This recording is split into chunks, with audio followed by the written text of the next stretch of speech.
अस्सलाम वालेकुम viewers, welcome back to my YouTube channel Junaira food secrets. आज मैं आपके लिए बहुत ही यमी सी ज़बरदस्त सी रेसिपी लेके आई हूँ जो कि कस्टर्ड आइसक्रीम की है। बहुत ही मज़े की बनेगी, ज़बरदस्त बनेगी, झटपट से रेडी हो जाएगी और बहुत ही आसान रेसिपी है। चलें आज की वीडियो का आगाज़ करते हैं, अपनी रेसिपी बनाना स्टार्ट करते हैं। तो आज की रेसिपी बनाने के लिए मैंने 4 कप दूध लिया है। उसमें मैंने 4 चम्मच मैंने कस्टर्ड पाउडर के ऐड किए हैं।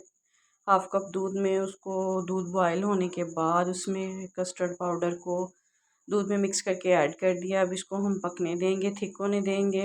इसके बाद ये कुछ थिक हो गया तो मैंने इसमें शुगर ऐड कर दिया। अब इसको अभी और हमने गाढ़ा करना है, पकाना है। तो कुछ टाइम के लिए और कवर लगा के हम इसको पकने के लिए रख देते हैं। जी ये देखें, कुछ टाइम कवर लगाने के बाद इसको मैंने पका लिया था। अब ठंडा होने के लिए रख दिया है। दूसरी तरफ मैं क्रीम लूँगी। क्रीम जो है उसको मैं बीट कर लेना है। करने का मकसद ये है कि ये फ्लफ़ी हो जाएगा, इससे जो है क्रिस्टल्स नहीं बनेंगे इसमें।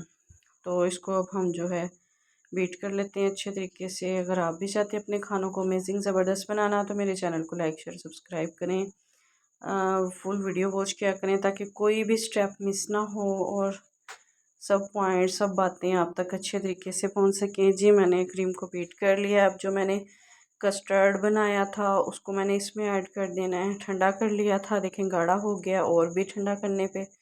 अब इसको इसमें ऐड करने के बाद दोबारा से हमने बीटर से इसको बीट कर लेना है। आपके पास इलेक्ट्रिक बीटर है तो ठीक है, नहीं तो आप ब्लेंडर जग में भी इसको कर सकते हैं।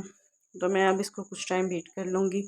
अब मैंने इसको फ्रीज़र में ठंडा होने के लिए छोड़ दिया था 2-3 घंटे के लिए। तो जब ये जम गई है हल्की हल्की सी ये आइसक्रीम, तो फिर मैंने इसको दोबारा से बीट किया है ताकि ये जो है और भी फ्लफ़ी हो जाए। तो अब मैंने इसको जो है एक डिब्बे में इसको कंटेनर में ऐड करना है। इसमें ऐड करने के बाद इसमें मैंने थोड़ा सा फूड कलर ऐड कर देना है ताकि जो इसका कलर है मज़ीद अच्छा हो जाए और ज़बरदस्त लगे। और जो मैंने टेस्ट लिया था वो मैंने मैंगो कस्टर्ड टेस्ट लिया था, तो आप कोई भी टेस्ट ले सकते हैं। अब मैं इसको जो है फ्रीज़र में रख देती हूँ रैप लगा के ऊपर। उसके बाद मैं इसके ऊपर कवर लगाऊंगी ताकि ये जो है अच्छे तरीके से जम जाए और फ्रीज़ हो जाए। जी मैंने इसको जो है फ्रीज़र में रखा था, ये बड़े अच्छे तरीके से जम गई। अब इसको जो है कट करते हैं और फिर इसको हम बादाम से और पिस्ता से गार्निश करेंगे। देखिए कितनी ज़बरदस्त हमारी आज की रेसिपी रेडी हो गई है।